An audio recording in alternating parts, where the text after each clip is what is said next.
Good morning to all. I welcome you all to this didactic program, Thirukkuralodu Naam, attending in fact with a noble desire to reach the seat of grace in life by practicing the ethical values of Thiruvalluvara.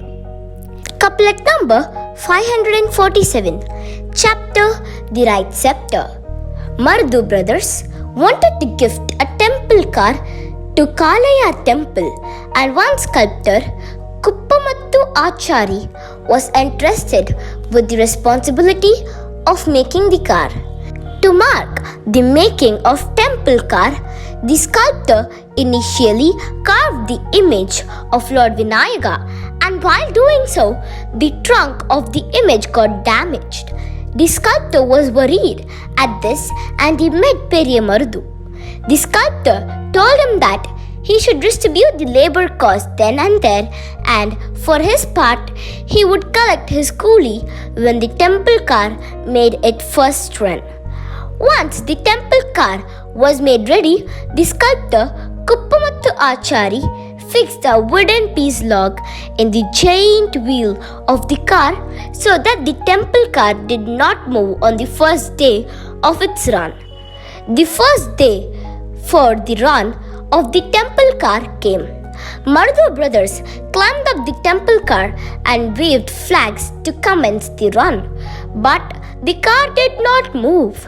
At that time, memory shot up for Mardu brothers and their default to pay the coolie for the sculptor. They called the sculptor and asked about his coolie. The sculptor asked the Mardu brothers to give their crown, sword and the sceptre so that he could decorate himself with those things and act as the one-day king, and he be permitted to travel alone in the temple car on its first run. Periya Mardu did not think even for a moment, and he readily gave what the sculptor demanded. He wore those items and removed the wooden lock from the wheel. He climbed up the car and the temple car started its run.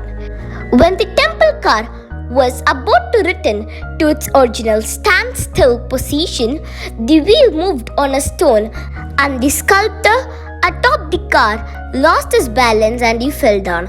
One of the wheels of the car ran over the sculptor Kuppamattu Achari and he died on the spot.